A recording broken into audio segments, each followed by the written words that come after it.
Selamat datang di Jember Clinic Podcast. Kali ini kita berada dalam segmen Tamu Istimewa bersama saya, Sahat Bayu Setiawan.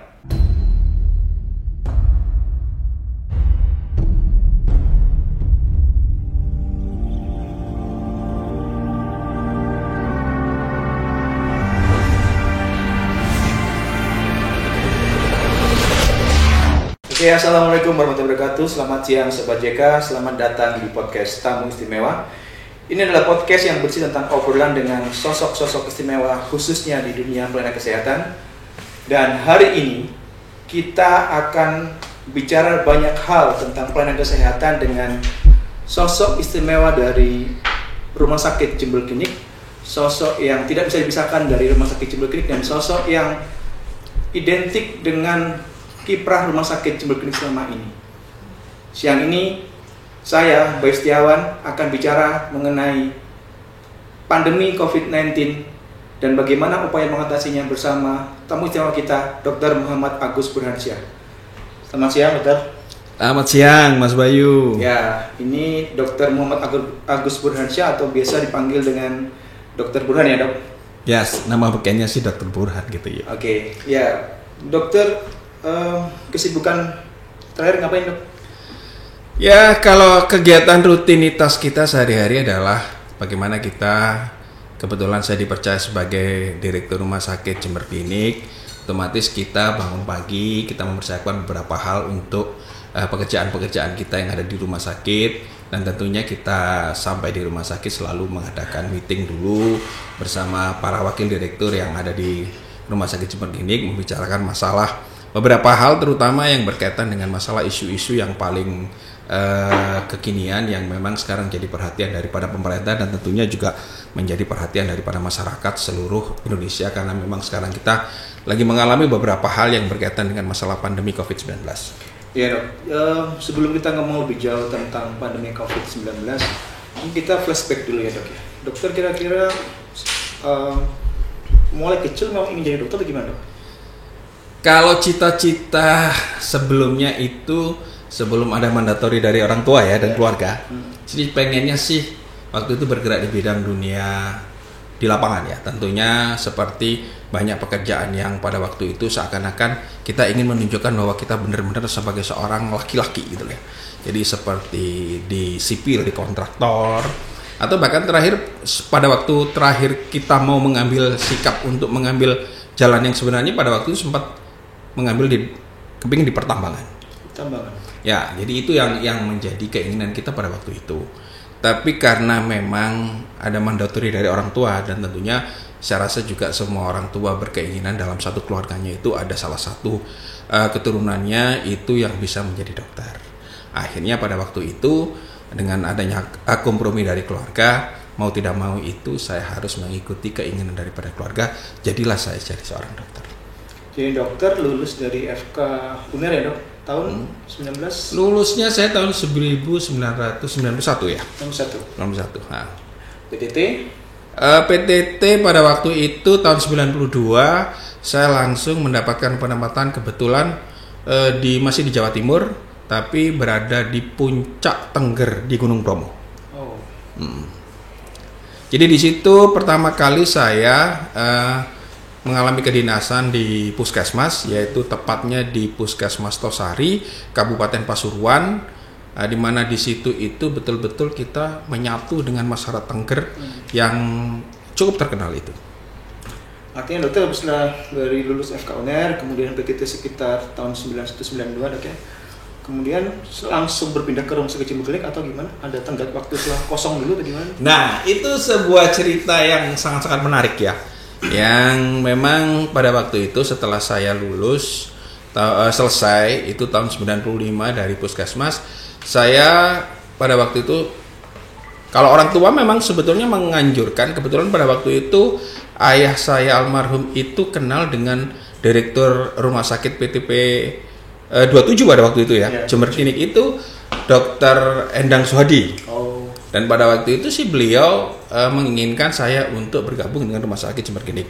Tapi karena pada waktu itu masih berkeinginan kita itu ingin di lapangan ya, jadi pada waktu itu saya freelance. Jadi hanya berpraktek di rumah, sorenya, paginya saya melakukan pekerjaan apa saja yang memang sesuai dengan passion saya.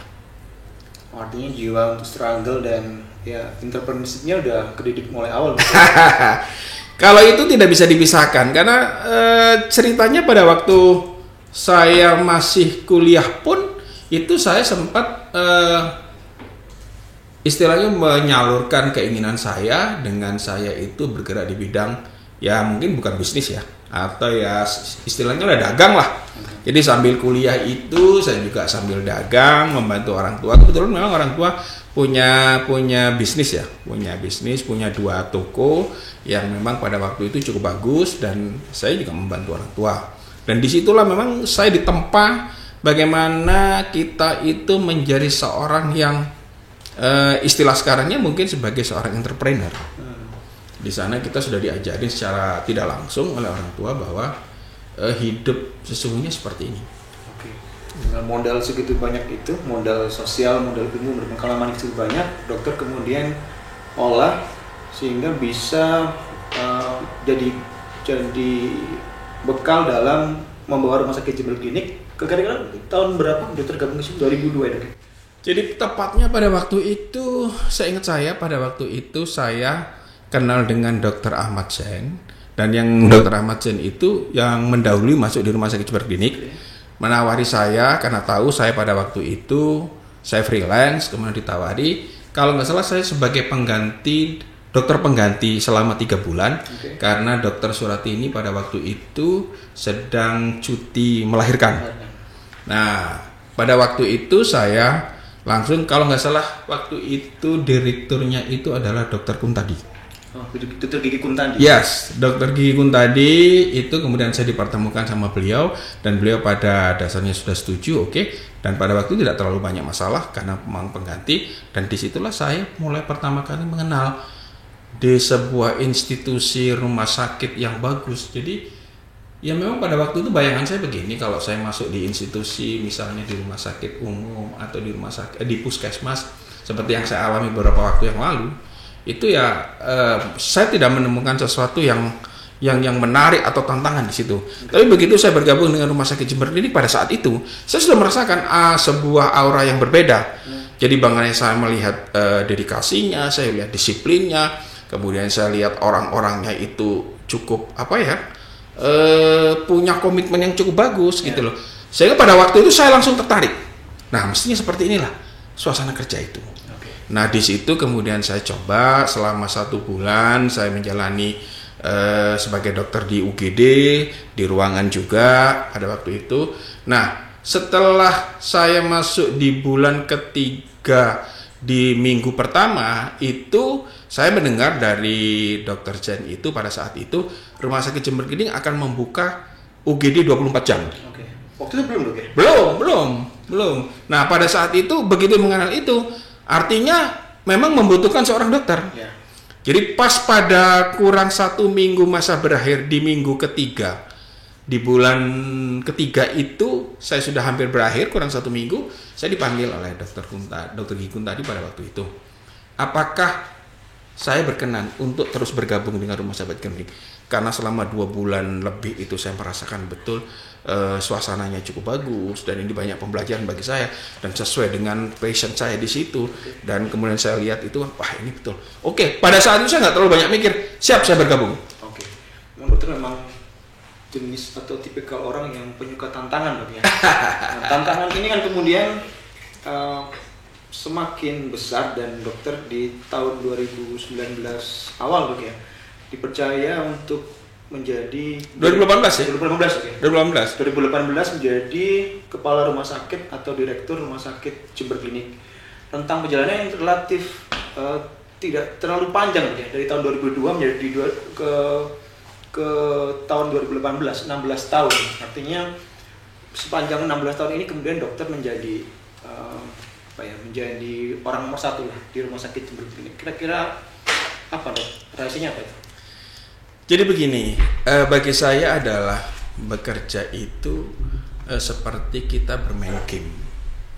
Ya, jadi dan yang terpenting di dalam bekerja itu adalah bagaimana kita itu merasa enjoy dulu, nikmat dulu.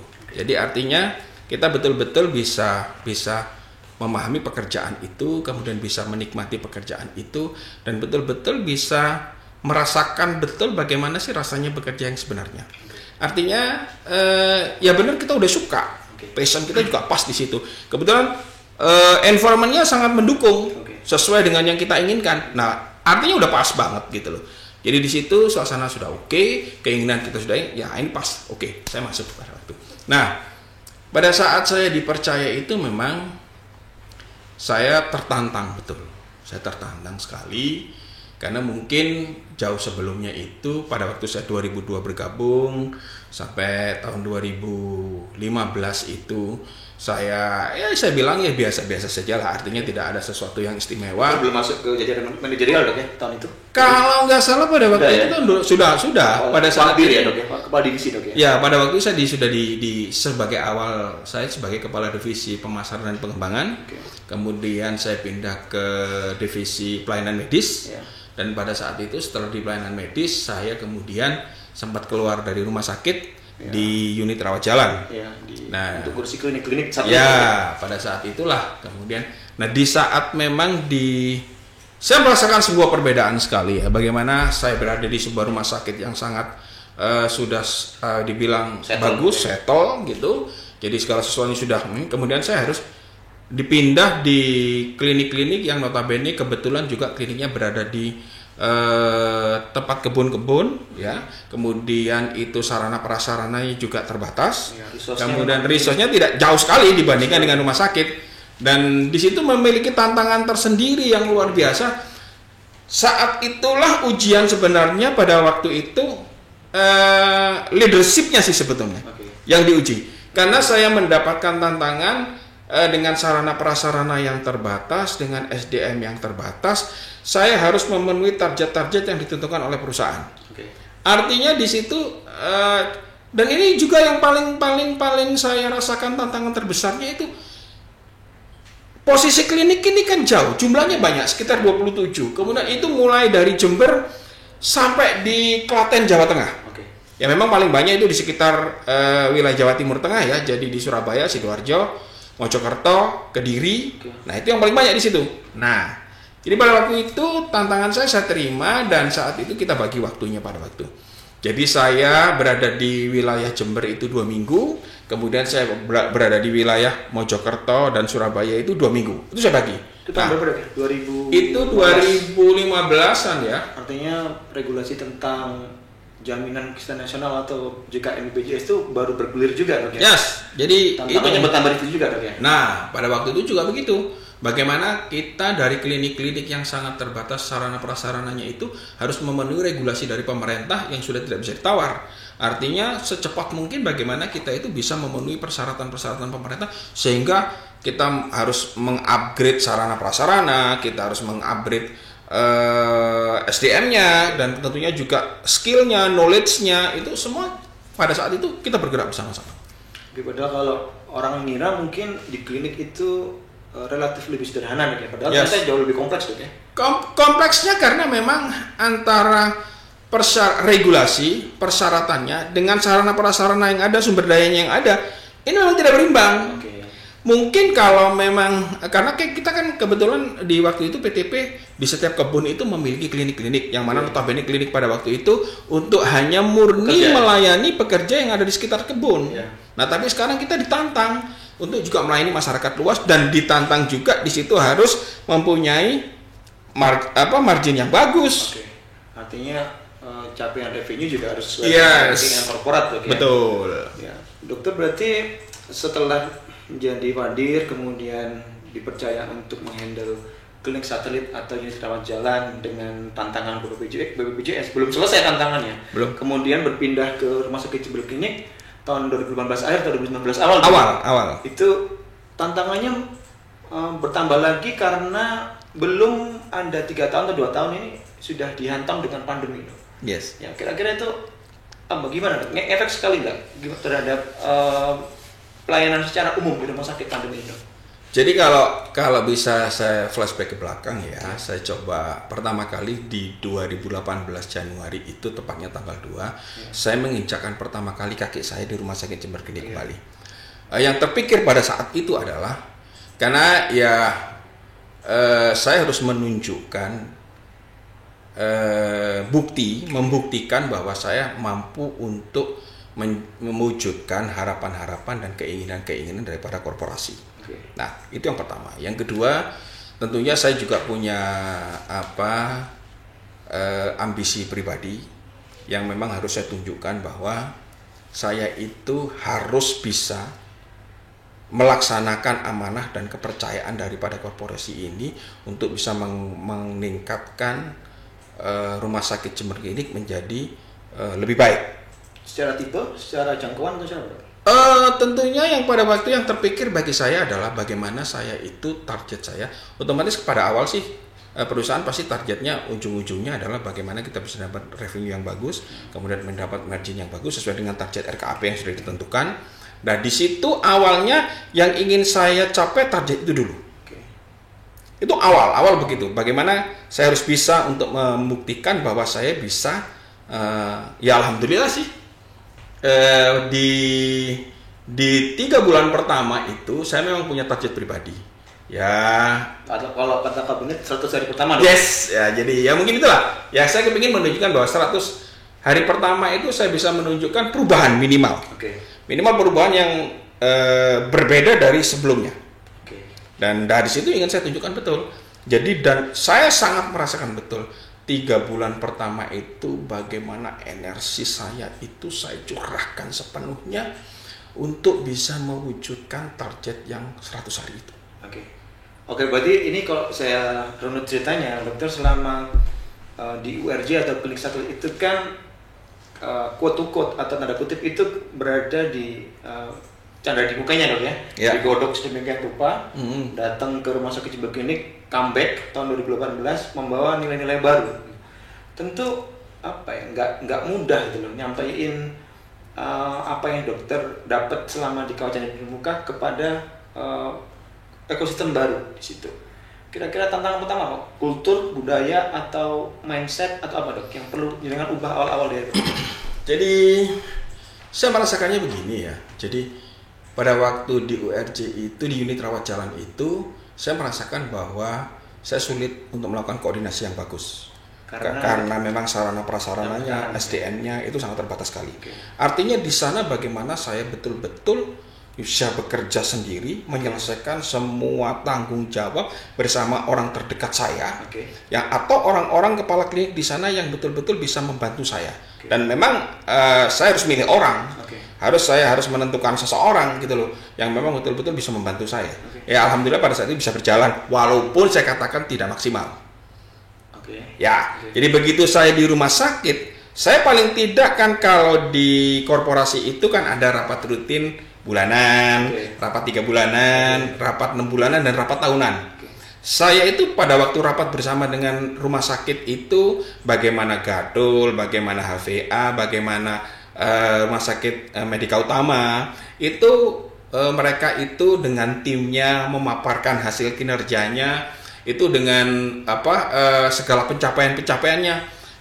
Di situ saya merasakan sekali perbedaannya. Apa dokternya? Ya bagaimana klinik yang jumlah 27 dengan keterbatasan sarana prasarana dengan SDM itu kemudian harus duduk bareng memaparkan hasil kinerjanya ya dengan rumah sakit yang sudah settle. Bagaimana mereka punya target-target dari segi finansial itu yang udah cukup luar biasa. Mainan mereka itu udah puluhan miliar. Gitu. Bahkan pendapatannya 1 tahun itu, revenue-nya 1 tahun itu udah ratusan miliar kan. Sedangkan saya kan masih belum bisa seperti itu. Karena kita tahu bahwa di klinik itu ya kita kan dengan sistem kuota, sistem pendapatannya itu paket. Ya, dan kita tidak bisa mendapat angka-angka yang fantastik seperti di klinik ya. Nah, dari situ saya paling tidak punya gambaran. Seandainya suatu saat saya nanti di rumah sakit dengan resource yang ada seperti itu, saya harus bisa. Dan itu terbukti ya? Jadi tahun 2018, kemudian 100 hari pertama kali kerja, dari parameter-parameter yang saya tentukan, itu saya bilang overall itu saya bilang mencapai target. Target pribadi ya? Target pribadi. Bagaimana saya itu berkoordinasi, bagaimana saya itu melaksanakan kerja sama tim, bagaimana saya itu mencapai target-target yang dalam waktu dekat 3 bulan itu 100 hari itu harus tercapai. Apakah itu dari sisi operasional, apakah itu dari sisi finansial, ya itu saya lihat tercapai pada waktu itu. Dan saya lihat dari bulan ke bulan itu growth-nya cukup bagus. Contoh saja misalnya, ini yang saya ingat sekali. Kebetulan Mas Bayu pada waktu itu ya, yang jadi tantangan saya. Kalau nggak salah pada waktu pertama kali saya masuk di Jember Klinik itu kunjungan poliklinik saat itu sekitar 350 sampai 400. Iya. Ya betul Mas ya. Ya. Nah di situ kemudian di 3 bulan pertama angkanya itu sudah kepala 5. Oke. Iya. Bahkan sempat hampir 700. Yes. 700-an. Nah itu membuat kebanggaan tersendiri bagi saya. Satu itu. Kemudian yang kedua dari sarana prasarana. Saya memperbaiki beberapa hal. Sebetulnya bukan sesuatu yang fundamental. Tapi saya ingin menunjukkan bahwa saya harus berbeda, rumah sakit itu berbeda. Jadi harus ada personal touch di situ yang memang membedakan bahwa ini adalah sebuah perbaikan, bahwa ini adalah sebuah growth, sebuah pencapaian tersendiri. Saya simple sih yang saya kerjakan sebetulnya ya. Saya melakukan pembersihan lingkungan, pembenahan lingkungan, bagaimana saya merawat taman, kemudian membersihkan pohon-pohon, kemudian saya mengatur flow pasien, kemudian saya mengatur alur lintas perjalanan, tempat parkir dan sebagainya. Itu saya lakukan sendiri selama 3 bulan. Ya tahu sendirilah Mas Bayu pada waktu saya harus menghabiskan tempat parkir yang berhadapan 2 arah kanan kiri di jalan itu, saya menghilangkan satu itu. Setiap hari saya harus berdiri di depan poliklinik itu untuk mengawasi jangan sampai parkir yang sudah kita bersihkan itu ada yang parkir lagi. Ya, dan itu berhasil. Orang jadi segan dan nggak berani parkir di sini. Ya, tapi yang gini dok ya, setelah dokter katakanlah pencapaian tahun pertama dan kedua itu sesuai on target semua dok ya. Tapi kan ada tantangan baru nih. Kalau saya ambil angka tadi misalkan di poliklinik misalkan. Poliklinik kan hampir 700-an. Setiap hari 700 orang datang ke poliklinik kita setiap hari itu. Tapi kemudian kan ada masalah bersama yang kemudian muncul yaitu pandemi COVID-19. Itu mengubah segalanya, mengubah banyak hal. Saya kira bukan cuma di rumah sakitan tapi juga di semua lini kehidupan. Semua pasti akan berdampak gitu. Nah, tetapi kalau saya lihat sih dokter tetap tidak kehilangan visi dokter selama pandemi berlangsung. Oke lah, di satu parameter lain mungkin kunjungan secara angka kalau kita ngomong poliklinik tadi mungkin berubah ya, kurvanya menurun mungkin ya karena orang jadi berpikir sekian kali untuk ke rumah sakit. Tapi di sisi yang lain performa rumah sakit Jember Klinik tetap terjaga. Itu kira-kira poinnya apa aja dok ya? Apa yang dilakukan awalnya? Begini, di dalam dunia entrepreneur misalnya ya, bagi saya di manapun apapun itu ya, yang terpenting adalah bagaimana kita bisa mencari dan memanfaatkan momen sebaik mungkin. Kuncinya di situ. Jadi kalau kita sudah tahu momen of truth-nya itu di sana, ya harus itu kita konsentrasi. Dan harus kita disiplin, harus kita punya dedikasi yang cukup dan tidak pernah menyerah untuk menyelesaikan itu sampai on target. Konfliknya mungkin dalam pandemi mungkin begini. Yang nggak terlalu dalam mungkin ya. Contoh pada waktu itu kita sudah kena pandemi ya, yang harus segera ditangani bagaimana pasien yang dengan kena COVID ini kan harus dilayani dengan situasi dan kondisi khusus ya, karena ini penyakit yang sangat infeksius dan mudah menyebar. Nah pada waktu itu pemerintah juga berpikir dan pemerintah akhirnya memberikan program bagaimana rumah sakit itu bisa mempunyai ruang pelayanan khusus, perawatan khusus bagi pasien COVID sehingga satu itu bisa melayani pasien yang sakit, yang kedua mencegah mencegah supaya penyebaran penyakit tidak terlalu besar dan pasien ini juga bisa dirawat dengan baik. Ya. Dan situ ada program dari pemerintah, setiap rumah sakit yang ditunjuk oleh pemerintah untuk segera memiliki ruang isolasi khusus untuk COVID. Saya rasa pada saat itu semua rumah sakit itu takut dan menolak mungkin. Takut berpikir sekian kali lah. Ya, karena khawatirnya karena begitu kita mempunyai cap atau label bahwa rumah sakit COVID pasti dan itu betul ternyata kan pada saat itu kondisinya kalau nggak salah bulan Maret ya, bulan April Mei itu dampaknya betul-betul terasa sekali. Pada saat itu kalau nggak salah Di dalam sejarah rumah sakit Jember Klinik yang sudah usianya ratusan tahun, 100. kalau nggak salah bulan 4 itu atau bulan 4 ya, itu kita minus loh. Oke. Buku kita minus bener-bener minus. Kita ngomongin rumah sakit sebagai sebuah unit usaha, di tahun itu kita minus. Minus. Nggak pernah kejadian dalam saat terakhir. Dan pernah terjadi. Rumah sakit tidak pernah terjadi. Dan pada satu saya sudah mikir, kalau ini berjalan kita begini terus, sedangkan pasien itu juga takut datang ke rumah sakit. Dokter pun juga pada saat itu juga bingung untuk melayani pasien, juga takut sama. Ya, internal takut, eksternal ya, juga memang takut. salah satu penyebab kenapa angka secara capaian juga turun karena memang dokter spesialis juga membatasi diri untuk Betul. kontak. Disitulah betul-betul terasa. Nah, pada saat itu saya bersama. Kebetulan kan saya itu tidak punya rapat bulanan, tidak punya rapat mingguan. Rapatnya harian. Iya. Rapat saya adalah harian.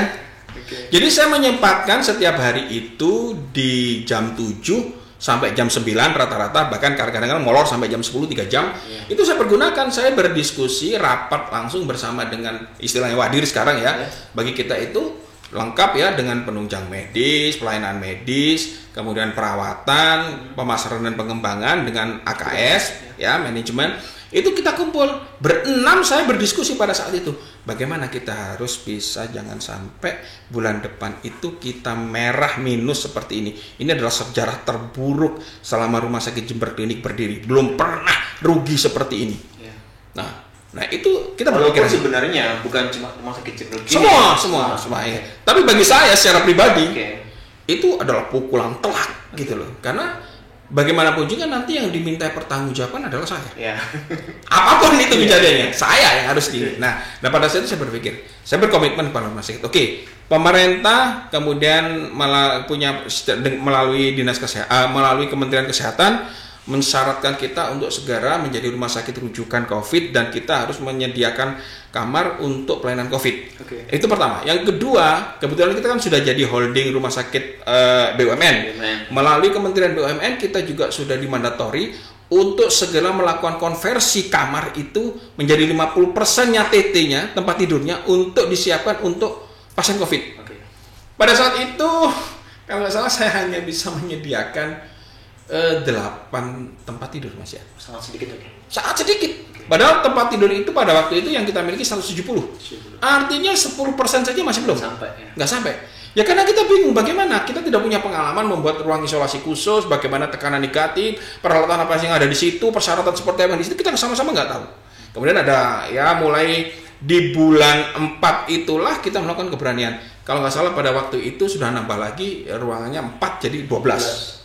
Ya, itu sudah agak lumayan. Nah, setelah itu saya melihat evaluasi di bulan 4 begitu turun banget. Bulan 5 itu saya sudah tekadkan pada waktu itu secepat mungkin paling tidak kita mempunyai itu 25 tempat tidur untuk pelayanan ini. Karena pada waktu itu insting saya begini, ya. Seluruh lini kehidupan kita, ekonomi, kesehatan, sosial, budaya, pariwisata, investasi, perdagangan, semuanya pada saat pandemi COVID itu drop semua. Parameter, angka-angka, ukuran-ukuran nasional pun itu sudah drop semua. Dan bahkan kalau nggak salah pemerintah pada saat itu kondisinya adalah minus. Ya, jadi pertumbuhan ekonominya jadi minus. Nah, saat itu kemudian pemerintah mencanangkan anggaran untuk penanganan COVID itu ratusan triliun yang saya tahu.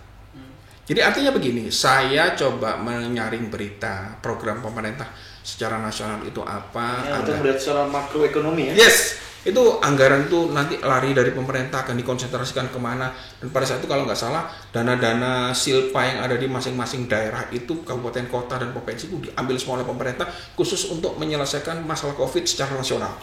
Saya melihatnya berarti sumber dana sekarang yang ada di nasional itu sudah lari semua ke COVID untuk penanganan COVID. Nah, disitulah kesempatan kita sebetulnya bagaimana kita bisa mengambil kesempatan untuk bisa hidup lagi. Nah, karena kita rumah sakit BUMN ditunjuk mandatori oleh pemerintah juga menjadi rumah sakit rujukan COVID, mau tidak mau kita harus konsekuen. Dan pada waktu itu saya ingat sekali Wamen pada waktu itu yang sekarang jadi Menteri Kesehatan, ya, Pak Budi Gunadi Sadikin. Sadikin itu mengatakan bahwa ayo jangan sampai rumah sakit itu tidak melaksanakan program konversi tempat tidur untuk pelayanan COVID. Dan kalau tidak ada growth setiap bulan, maka direktur rumah sakit itu akan saya panggil ke Jakarta, tak keramasinya. Guyonannya begitu. Nah, guyonannya begitu. Jadi artinya itu juga di holding rumah sakit BUMN itu sudah jadi guyonan kita para direktur rumah sakit se-Indonesia yang tergabung dalam holding rumah sakit BUMN itu sudah jangan sampai kita dikasih tiket berangkat ke Jakarta oleh Wamen pada saat itu. Wah, ini bahaya. Bisa-bisa kita dipecat gitu loh. Golden ticket ya. Yes. Golden ticketnya bukan dikasih tempat yang nyaman. Besok SK-nya keluar. Ya, saya kira tantangannya pimpinan di level rumah sakit itu bagaimana menyikapi dilema posisi rumah sakit sebagai organisasi yang mau nggak mau harus melayani masyarakat karena efek pandemi ini.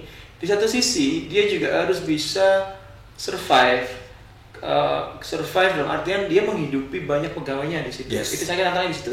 Jadi bagaimana kita bisa menjalankan keseimbangan di situ. Dan Jember Klinik waktu itu mengambil momen yang kalau nggak salah sikap kita akan meleset itu melalui konversi bed, kemudian pembuatan lab biomolekuler, sampai ke pembuatan ICU COVID khusus. Jadi memang begini, pada waktu itu alhamdulillah kita dari rumah sakit holding rumah sakit BUMN kita mendapatkan hibah bantuan alat PCR untuk diagnostik COVID. Nah itu saya melihat momennya begini. Kebetulan di wilayah Jember secara geografis itu kan tempatnya cukup bagus. Artinya kita berada di tengah-tengah. Jadi dibandingkan posisi kita di Surabaya dengan yang paling timur itu di Banyuwangi, kita kan berada di tengah-tengah. Nah dari Banyuwangi sampai Surabaya itu kan tidak ada alat untuk diagnostik yang dimiliki dengan spesifikasi yang seperti dimiliki oleh kita pada waktu itu. Ya. Jadi artinya kesempatan ini kita ambil. Dan bayangkan Mas Bayu, pada waktu itu saya itu tidak punya pengalaman, tidak ada konsultan membuat ruang isolasi COVID, kemudian ICU COVID, dan yang terakhir itu bagaimana saya harus kita rumah sakit Jember Klinik membangun khusus laboratorium biomolekuler PCR itu kita nggak punya konsultan. Itu punya cerita tersendiri bagaimana saya harus bisa mewujudkan laboratorium PCR itu menjadi rumah sakit yang bisa laboratorium yang bisa ya disegani lah. Ya, di luar Surabaya sama Jakarta ya. Ya. Jadi akhirnya kita pada waktu itu mendapatkan SK dari gubernur itu sebagai laboratorium rujukan PCR untuk Korwil Jember yang meliputi Lumajang, Lumajang. Probolinggo itu Probolinggo, Lumajang, Jember, Bondowoso, Situbondo, Banyuwangi. Artinya ada 6 kabupaten yang harus menjadi. Nah, itu saya melihatnya begini. Nah, saya gampang-gampang sih pada waktu itu. Nah, ini kan sama dengan bisnis monopoli. Iya kan? Jadi ini bisnis monopoli. Yang lain tidak punya, kita pun punya. Dan ini sangat dibutuhkan. Nah, saat itulah energi saya itu bersama seluruh wakil direktur dengan teman-teman yang ada di penunjang itu dan tim satgas itu, yuk ini harus kita melakukan pekerjaan ini semaksimal mungkin dan ini momentum untuk bagaimana kita itu bisa mengangkat kembali pendapatan rumah sakit itu untuk jangan sampai rugi. Dan itu kalau nggak salah terjadi di bulan 5. Iya, tepat 1 bulan setelah terpuruk sepanjang 1 abad ya. Kalau saya lihat dari apa yang dokter omongin selama ini ya, jadi gaya kepemimpinan dokter Burhan itu, gaya manajerial lebih tepatnya itu tidak melulu based on teori, based on data, tapi juga memerlukan ketepatan insting. Ya, dokter melihat, iya benar nggak gitu? Jadi begini, data itu sangat dibutuhkan. Data itu sangat dibutuhkan. Tapi bagaimana mengolah data, kemudian membaca data itu dengan membaca komparasi dengan situasi dan kondisi makro di luar itu yang terpenting. Itu membutuhkan hal tersendiri, pengalaman, jam terbang dan lain sebagainya. Itulah yang namanya saya bilang intuisi. Nah disitulah kita diuji bagaimana. Nah itu butuh waktu dan butuh pengalaman. Kebetulan saya kan orang lapangan. Saya di dunia katakanlah bukan bisnis lah, perdagangan itu kecil-kecilan itu saya naik turun, bahkan pernah di atas, bahkan pernah habis sama sekali di situ. Pernah dong ya? Pernah habis sama sekali itu. Nah itu akhirnya di situ saya harus bisa menentukan secara tepat moment of truth-nya gimana. Kemudian momentum itu harus betul diambil. Pada waktu itu saya begitu bicara didapat PCR itu, nah ini satu-satunya dan ini harus betul-betul dikerjakan dengan baik. Bahkan pada waktu itu marketing untuk pemasarannya kan Mas Wali tahu sendiri, saya jalan sendiri itu, saya turun sendiri. Bukan tidak percaya, tapi saya melihat momentumnya begini. Kalau saya yang datang turun sendiri ke lapangan memasarkan ini akan sangat berbeda kalau teman-teman market, bukan mengecilkan artinya mereka pasti bisa juga, tapi berliku. Karena saya mengejar momentumnya, jangan sampai ini terlalu lama, lewat nanti ini. Nah makanya saya harus turun sendiri. Nah, jadi ceritanya begitu.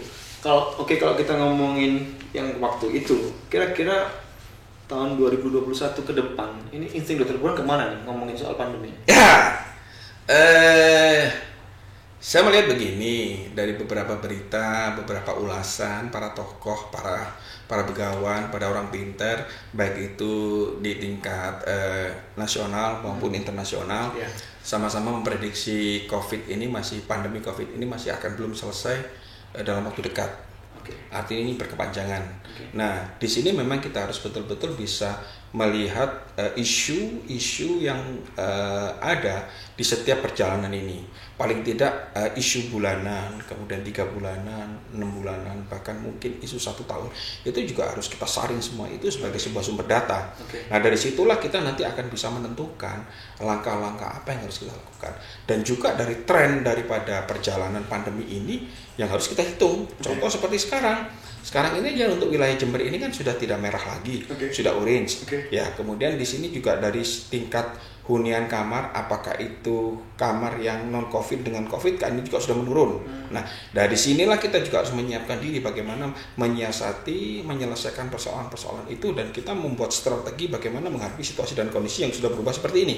Nah, kalau saya bicara masalah COVID itu sendiri sampai tahun di atas 2021, saya rasa mungkin COVID ini akan terus berkepanjangan sampai di tahun 2021 ini masih akan berkepanjangan.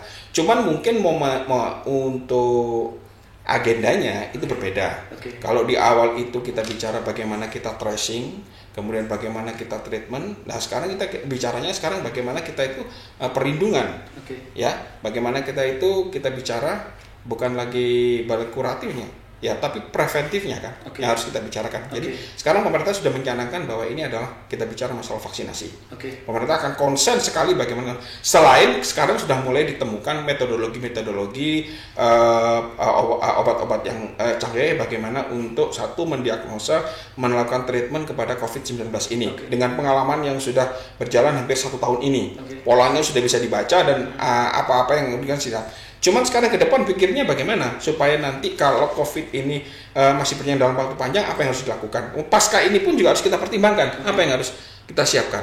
Nah ini rasanya kayaknya sih kalau sampai di 2021 ini kita tetap akan masih berkutat dengan bagaimana angka-angka kejadian COVID yang terjadi, kemudian angka kesakitan, angka kematian, kemudian angka penyebaran, dan tentunya juga dipersiapkan yang tidak kalah pentingnya bagaimana kita melakukan preventif dengan melakukan vaksinasi supaya nanti proses pemutusan mata rantai penularan itu bisa cepat dilakukan supaya nanti pandemi ke belakang ini bisa tidak terlalu lama, bisa segera diatasi. Jadi kalau lihat paparan Dr. Burhan tadi sebenarnya sih 2021 ke depan ini COVID masih tetap berlangsung, cuman dengan peta yang mungkin sedikit berbeda dok ya. Agendanya juga tidak sama mungkin dengan tahun sebelumnya, sehingga ketakutan-ketakutan yang bermula itu ada. Harusnya di tahun 2021 sudah harusnya berubah dong, karena resource dan persiapan seluruh unsur termasuk rumah sakit, lebih khusus lagi rumah sakit Jember Klinik juga nggak sama lagi. Kita udah lebih ready untuk ini semua, dan maka dari itu sebenarnya nih ini mungkin dokter bisa memberikan memberikan highlight soal ini ya. Jadi ke depan seharusnya masyarakat nggak perlu khawatir lagi sih soal COVID-19 ini, sepanjang rumah sakit juga terus menyesuaikan diri dengan perubahan, melakukan perbaikan-perbaikan sesuai dengan arahan mandatori dari otoritas kesehatan, termasuk soal program vaksinasi salah satunya itu. Mungkin dokter bisa memberikan highlight ke masyarakat ya, kira-kira sepanjang 2021 ini udahlah, jangan kayak tahun kemarin yang penuh dengan ketakutan, dengan informasi yang banyak misleading dan sebagainya. 2021 ini kita khusus rumah sakit Jember ini lebih ready soal ini. Mungkin itu bisa dokter highlight. Jadi begini, kalau kita bicara rumah sakit ya, pada umumnya ya. Sebelum pandemi dan masa pandemi ini di rumah sakit sumber penyakit. Ya. Nah, lepas ada pandemi atau enggak? Enggak, sumber penyakit pasti. Ya. Cuman sekarang dengan adanya pandemi ini kita harus lebih waspada karena memang penyakitnya jadi berbeda. Karena tidak seperti penyakit biasanya sudah bisa diprediksi, obatnya ada, ya kan? Kemudian penanganannya sudah punya pengalaman, jadi sudah bisa diatasi segera. Tapi kalau ini kan masih semuanya trial by error awalnya kan? Awalnya. Ya, awalnya. Sekarang sudah mulai kelihatan polanya. Artinya rumah sakit sendiri, pemerintah sendiri, departemen kesehatan sendiri, institusi kesehatan sendiri itu sudah mempunyai pengetahuan, mempunyai cara dan strategi untuk mengatasi penyakit ini. Dan jangan lupa bahwa kita itu kan dulunya sebelum pandemi ini pun kita kemarin itu disibukkan dengan yang namanya akreditasi rumah sakit.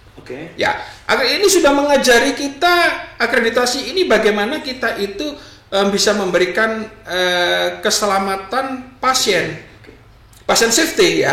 Artinya di situ sudah ada. Nah, dengan adanya pandemi ini sebetulnya pasien safety ini sangat berperan sekali dan kita sudah melakukan itu. Proteksi yang sudah dilakukan oleh rumah sakit, yang pertama, bagaimana kita itu sudah melakukan prokes yang bagus, mulai dari memakai masker, cuci tangan, kemudian kita menjaga jarak, membatasi kontak dengan sesama, kemudian kita menyiapkan APD level 1 sampai level 3 sampai yang daerah sampai di red zone, mulai green zone sampai red zone. Kemudian kita juga sudah menyiapkan untuk teknologi disinfektan kepada sterilisasi dan sebagainya. Ini sudah dilakukan dan ini semakin bagus semakin hari. Apakah itu teknologinya, apakah itu bahan bakunya, kemudian alat-alatnya, itu semua sudah semakin bagus. Dan kesadaran di setiap insan kesehatan itu juga sudah semakin banyak, semakin hebat. Jadi artinya mereka sudah sangat peduli sekali. Nah, disinilah sebetulnya kita sudah melakukan persiapan dan proteksi yang sudah luar biasa untuk pasien safety, dan ini akan sangat bermanfaat sekali dalam situasi dan kondisi pandemi seperti saat ini. Nah, dengan rumah sakit dan tenaga medis serta seluruh environment yang ada di rumah sakit itu sadar betul kepada yang namanya keselamatan ini, nah pasti tentunya rumah sakit sudah melakukan pengamanan. Nah, disinilah sebetulnya masyarakat tidak perlu lagi takut datang ke rumah sakit. Jangan tahan sakit di luar, yang Anda akan jadi dokter-dokteran sendiri. Dan itu justru kita tidak akan menemukan penanganan yang bagus. Datanglah ke rumah sakit. Saya rasa semua rumah sakit, bukan hanya Jember gini. Saya sadar betul. Dan kita sudah merasakan bahwa mereka sudah melakukan persiapan, walaupun mungkin persiapannya tidak maksimal. Masing-masing tergantung pada resource yang dimiliki masing-masing. Nah itulah artinya apa? Yuk sekarang kembali normal. Kita benar-benar new normal menghadapi keadaan ini. Tidak perlu lagi terlalu takut, tidak perlu lagi terlalu berlebih-lebihan untuk kewaspadaan itu. Tapi ini udah jalan normal. Selama prokesnya, protokol kesehatannya dilakukan dan rumah sakit betul-betul melakukan patient safety, it's jalan lah. Ini udah klop. Harusnya sudah tidak perlu lagi masyarakat takut. Sudah nggak ada alasan lagi, dok? Nggak ada alasan lagi, gitu loh. Oke, dok. Mungkin ini pertanyaan yang saya bilang ya bukan penutup ya. Mungkin kira dokter setelah apa yang dokter lalui selama ini, kira-kira target secara pribadi atau mungkin hal-hal yang belum terpenuhi secara pribadi itu dalam karir dokter apa? Kalau karir ya Mas Bayu, jadi saya diberikan amanah dan kepercayaan menjadi direktur rumah sakit Jember Klinik, rumah sakit yang menjadi kebanggaan warga Jember, kebanggaan masyarakat di wilayah Jawa Timur bagian timur, dan ini sudah menjadi pengakuan masyarakat, ya.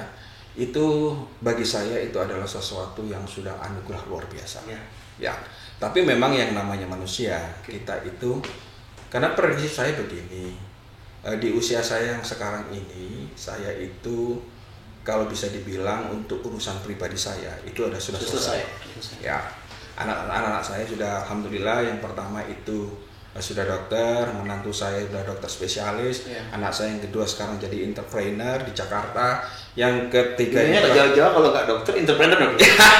yang terakhir ini kebetulan baru lulus bulan ini, jadi notaris. Ya, tapi kalau saya lihat sih passionnya dia sebetulnya jadi organisasi. Dan juga entrepreneur juga saya lihat di situ. Ya, jadi artinya ya itulah, karena diskusi kita tidak lepas dari hal-hal itulah. Saya berpikir bahwa kehidupan itu tidak lepas dari entrepreneurship. Ya, disitulah akhirnya tinggal mereka mau mengembangkan ilmu itu, kebiasaan itu kemana arahnya. Dan di situ saya masih kepingin di sisa waktu saya itu ingin menyumbangkan pikiran saya, pengalaman saya, pengetahuan saya ini untuk di masyarakat. Jadi saya ke depan itu saya tidak berpikir lagi saya harus di institusi apa, tapi bagaimana saya itu betul-betul di mana saya berada itu saya bisa bermanfaat untuk masyarakat. Itulah yang bagi saya nantinya target berikutnya.